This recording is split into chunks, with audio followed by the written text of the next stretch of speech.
Welcome to AETCM, the Emergency Medicine Lab. Today, let us discuss about one important vascular condition, that is deep vein thrombosis.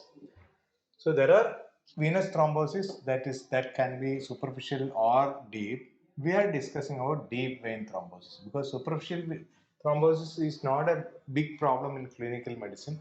They can have some swelling, pain, all these things. But deep vein thrombosis has got its own problems like pulmonary embolism. So that's why we are more worried about deep vein thrombosis. The most common presentation of venous thrombosis are deep vein thrombosis of the lower extremity and pulmonary embolism. So when there is deep vein thrombosis, this is a leg, you can see veins can get thrombus. So this thrombus may be here, it can get infected. It may go from here to lungs, pulmonary embolism. So if it blocks here, if there is a large area blocking, the pulmonary blood vessel can be blocked. All these areas will be cut off, the blood supply can cut off. Suddenly patient can develop severe breathlessness, cough and all. So deep vein thrombosis is a major problem in clinical medicine, but the after effect of deep vein thrombosis, that is pulmonary embolism, that is more dangerous than deep vein thrombosis. So all these deep vein thrombosis are very common in lower extremities than the upper extremities. There are a lot of causes that we will see afterwards. Stasis of the blood is the most important, then hypercoagulable state and endothelial injury. These are the two important factors which can produce DVT or any venous thrombosis. So blood is static there, it is not moving due to some reason. There is hypercoagulability in the blood, in the patient's blood, and ultimately all these things can occur due to the injury in the veins. Okay, so during an injury, all these problems can be triggered also. So here you can see patient's calf muscle, it is red and swollen. So there are differential diagnoses for this. It can be simply cellulitis or myositis, but one of the important diagnoses we should never miss is deep vein thrombosis. So when there is deep vein, suppose it's only an inflammation, cellulitis. So you give antibiotic, it will subside. But if there is myositis, non-infectious myositis, you give steroids, it will subside. But if there is a venous thrombosis here, and it can dislodge from here and go to the pulmonary circulation, and it can produce pulmonary embolism. That's why we are more worried about this disease. Now, there are various causes for deep vein thrombosis. You can see the causes one by one. Obesity can be one important problem. Varicose veins normally produces superficial vein disease and thrombosis, but sometimes it can spread to deep vein area. Trauma of area can produce injury to the blood vessel and can produce infections, can produce deep vein thrombosis. Dehydration is one of the important cause for any type of thrombosis, including deep vein thrombosis. Polycythemia and myeloproliferative disorders can produce deep vein thrombosis. Prolonged immobility is a major cause for deep vein thrombosis, especially air travel. Long air travel can produce deep vein thrombosis. Surgery and immobility. After surgery, patient may be immobile for some time. That can produce deep vein thrombosis. Cardiac failure, malignancy, nephrotic syndrome. So nephrotic syndrome, patient will be losing large amount of protein bound or protein through the urine. So coagulation proteins also can be lost through the kidney. So that produces deep vein thrombosis or any venous thrombosis. Other conditions are prothrombotic stage. Patient is prone to develop thrombosis. So prothrombotic stage, antithrombin 3 deficiency, protein S or protein C deficiency, factor 5 mutation, prothrombin 20210A, prothrombin gene mutation, dysfibrinogenemia, antiphospholipid antibody syndrome. This can be very commonly seen along with SLE. Hyperhomocystinemia, that is another condition. The treatment is B12. It normally produces due to B12 deficiency. You can remember this mnemonic: travel, long journey, hormone therapy, oral contraceptive pills. road traffic accidents and injury to the blood vessels, surgeries, operations, post-operative period, prolonged immobilization, malignancy, blood disorders, that is polycythemia, APLS syndrome, old age, obesity, smoking, inherited disorders, deficiency of factor V, antithrombin 3, protein C, protein S, splenectomy that can also sometimes lead to uh, thrombocytosis and clots. Many patients who is having unprovoked DVT, if you investigate for malignancy, you can find some malignancy in them. So elderly individual coming with a deep vein thrombosis, always rule out common malignancies in that age. Pregnancy, many patients who is having pregnancy can develop venous thrombosis. So any venous thrombosis is common, but inferior vena cava thrombosis can be due to enlarged uterus, compression and hypercoagulable states associated with pregnancy like SLE, APLS syndrome can produce VT, venous thrombosis. Nephrotic syndrome, we have already seen that when there is nephrotic syndrome, patient will be losing large amount of protein. These coagulable proteins also can be lost through the kidney. Coagulable protein can be lost through the kidney. That produces hypercoagulable state. Protein S, protein C deficiency that can produce venous thrombosis.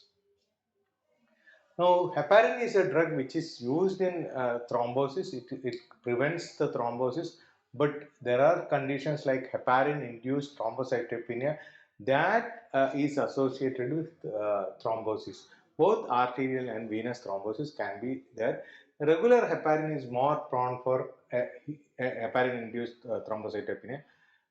Low molecular weight heparin, the incidence is not that common like regular heparin. Hyper gamma globulinemia that can be associated with many types of multiple myeloma variants. So that is hyperviscosity syndrome, hypercoagulable state that also can produce thrombosis. And some patients without any reason, unprovoked DVT can be there. So we will not be able to find out any reason for this DVT. Maybe sometimes an occult injury can be there. But remember, in an elderly individual, if a patient is coming with unprovoked DVT, rule out all malignancies. All possible malignancies should be ruled out. That is very important. Now, Virchow triad we might have learned in our MBBS classes. It's a triad because three major problems are there here that can lead to thrombosis. Hypercoagulability, that is major surgery, trauma, malignancy, pregnancy, inherited thrombophilia, infection, sepsis, inflammatory bowel disease, autoimmune conditions, estrogen therapy, inflammation, dehydration. They're all hypercoagulable states. Then vascular injury, thrombophlebitis, cellulitis, atherosclerosis, indwelling catheters, heart valve venipunctures, physical trauma, statins, strain or injury, microtrauma to vessel wall. So these are all basically vessel wall injury. These are all hypercoagulable state. So if you see common things, then the common thing may be here dehydration, oral contraceptive pills, infection, pregnancy, prolonged bed rest. Then circulatory stress is mainly immobility. Prolonged bed rest is a major reason here. Venous obstruction, obesity, tumor, pregnancy, all these things. Varicose vein, atrial fibrillation, left ventricular dysfunction, congenital abnormalities, low heart rate. So all these things are major causes for venous thrombosis. So remember about Virchow triad. That is, in Virchow triad, you have hypercoagulability, circulatory stasis, and vascular damage. All together, if all these things are there, that can trigger venous thrombosis. So that is Virchow triad. Now, if you see the clinical finding, you might have read in your books, Homan sign is one of the most important sign in deep vein thrombosis. You should never do that in clinical practice. So normally, when you try to squeeze the calf muscle or dorsiflexion of the foot, patient will have severe pain. But the most important thing you have to do in emergency room is you should never move the limb. Suppose you are suspecting deep vein thrombosis, never do any manipulation in that limb, because anytime it can dislodge the thrombus and the thrombus will go to the pulmonary circulation. So you never want to induce a thrombus in the pulmonary circulation. So don't do all these signs unnecessarily. And tenderness can be there, swelling can be there, warmthness is there. Tenderness, never try the patient, because if you touch the area itself, patient has severe pain. When you try to squeeze this can dislodge the thrombus. So never try all these things. Complication of DVT, pulmonary embolism, we have already seen that this patient can have sudden breathlessness, vascular collapse, chest pain, cough and all. Proximal DVT is mainly seen in popliteal, femoral, iliac veins. Distal DVT can be there, but it is not having major problem. But patient can have, if the vessels are larger, it can discharge from there and go to pulmonary circulation, create problem there. So there is a probable score for DVT that is called as well score or modified well score. So you can see here there are a lot of scoring. You have to see this scoring, and you have high probability, moderate probability and low probability by the scoring, or you can go for modified well score. I am not going to the details of this complete scoring system because it is available everywhere in the net. So you can read about probable DVT scoring, that is well score, and modified well score. Only two parameters are there: DVT likely or unlikely. Here there are three: one, high probability, moderate probability and low probability. So you can see the investigation now. Everyone tell that most important investigation is D dimer. So D dimer is actually when there is any injury in the blood vessel. It can be cancer, it can be pneumonia, it can be sepsis, it can be myocardial infarction, it can be venous thrombosis. This will be elevated. But in somebody who is having calf muscle tenderness, swelling, redness, whether it is due to cellulitis or deep vein thrombosis, whatever it is, anyway this D dimer will be elevated. Any inflammation, infection, D dimer mostly it will be elevated. But if D dimer is negative, you can properly rule out the venous thrombosis. So it has got a very good negative predictive value, but it has got no positive predictive value because there are a lot of other conditions this will be positive. And USG is very important test which can tell you whether the USG and Doppler of the veins are very important to tell that whether the DVT is there or not. Otherwise, it's routine blood counts. Polycythemia is one of the important feature in DVT. Rule out malignancy. Ultrasound abdomen should be done. X-ray, you have to rule out malignancy, pulmonary embolism. Some findings can be picked up by X-ray. Procoagulant workup can be there because we have seen what are the procoagulant states. We can do some investigation. Pulmonary embolism, CT pulmonary angiogram is most important test. Now, compression ultrasound is very important. Non-compressibility of the blood vessel vein. Normally, when you compress with ultrasound probe, you can easily compress a blood vessel. But here, non-compressibility of a vein is very important. So that will be the clinical finding in ultrasound in deep vein thrombosis. Now you can see here how to investigate any case of uh, suspected deep vein thrombosis. You can see the well score to see whether it is a low probability or moderate probability or high probability venous thrombosis. You can go for ultrasonography or Doppler in any patient. D dimer may be having a negative predictive value, and ultrasound, one of the easiest thing what we can do in emergency room is ultrasound and Doppler in patients who is having suspected venous thrombosis. Anticoagulation, if once the patient is diagnosed as deep vein thrombosis, you have to treat the patient with either heparin, regular heparin or low molecular weight heparin. So regular heparin, there are some advantages that it is very cheaper comparing with low molecular weight heparin, but we have to monitor APTT always during the regular heparin treatment protocol. But whereas in low molecular weight heparin, we no need to treat any, we no need to monitor the patient by testing regular APTT. and a patient can be given OPD based treatment also. Another injection is Fondaparinux, that also can be tried in patients who is having deep vein thrombosis, and patient can be put on afterwards. Patient can be put on Warfarin, Rivaroxaban, Indoxaban, or Apixaban. So different treatment regimes are there. Now heparin should be started with warfarin, because heparin, if there is a venous thrombosis, to prevent the propagation of venous thrombosis, we start heparin.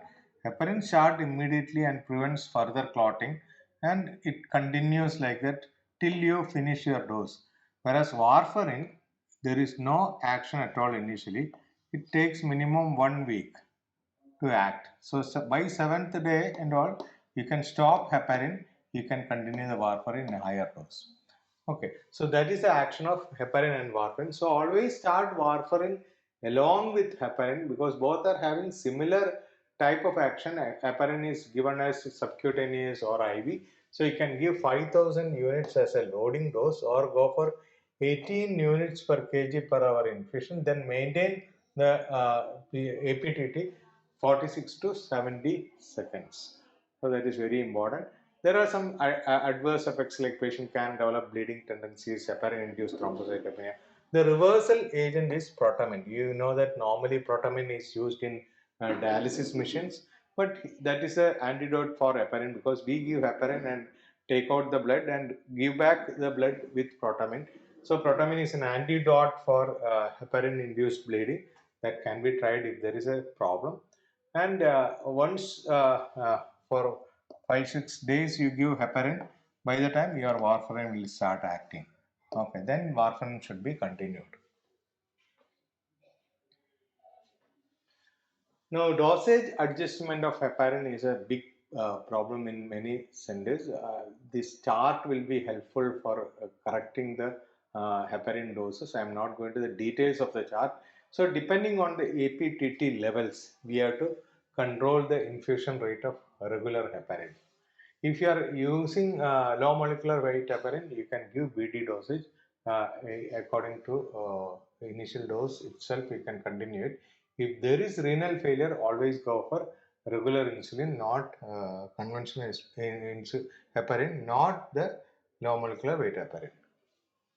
Now, low molecular weight heparin advantage is no need of any monitoring.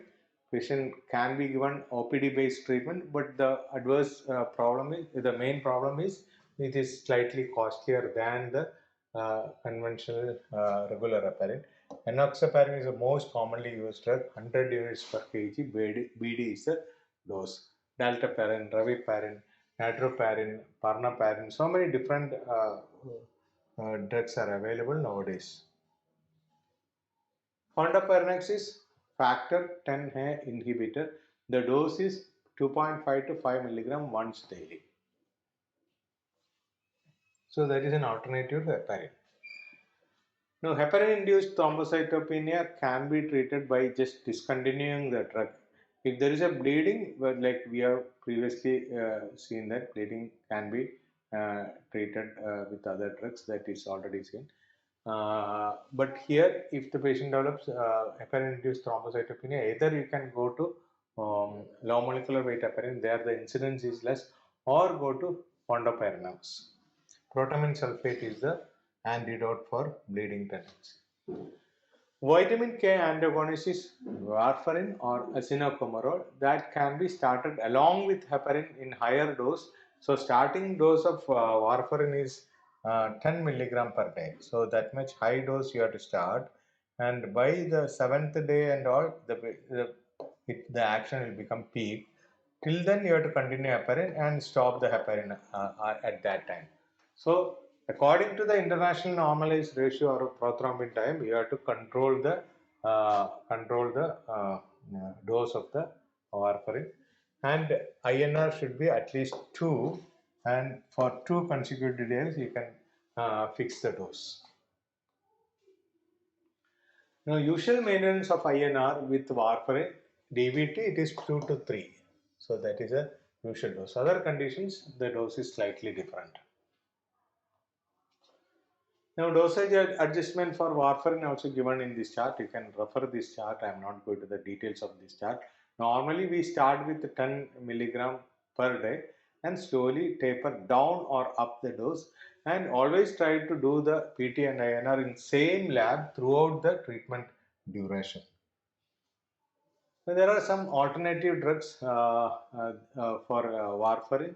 There are drugs like rivaroxaban, that is factor 10 inhibitor. It's a direct oral anticoagulant, so that is slightly different from warfarin. The dose is 15 milligram BD with food 21 days, followed by 20 milligram OD with food to be continued. Apixaban is another drug in the same category, 10 milligram BD. Dabigatran is another drug, direct thrombin inhibitor, that can be given 150 milligram BD. Now, duration of anticoagulation for DVT alone, isolated in upper limb or calf, seen triggered by surgery or trauma, or any other modifiable risk factor like trauma, prolonged surgery, prolonged immobilization, minimum 3 months you have to give. But if there is a problem like first episode or BT, reversible risk factors like prolonged travel, oral contraceptive pills, hormone replacement therapy, minor trauma, proximal DVT, 6 to 12 months. Venous thrombosis with malignancy, we may have to treat longer term till the primary problem is treated. Venous thrombosis with hypercoagulable state, lifelong treatment is required. That is very important. If there is a APLA syndrome, lifelong treatment is required. Now, other management, amputation is required in some patients because sometimes the limb may not be salvageable, so we have to remove the leg, otherwise limb, otherwise it can become a source of infection. Thrombolytic therapy is reserved only for massive pulmonary embolism and extensive and life-threatening DVT. Inferior vena cava filters are mainly used in malignancy-induced thrombosis, hyperhomocystinemia, B complex, that is we have to give B12 injection B12 plus folic acid.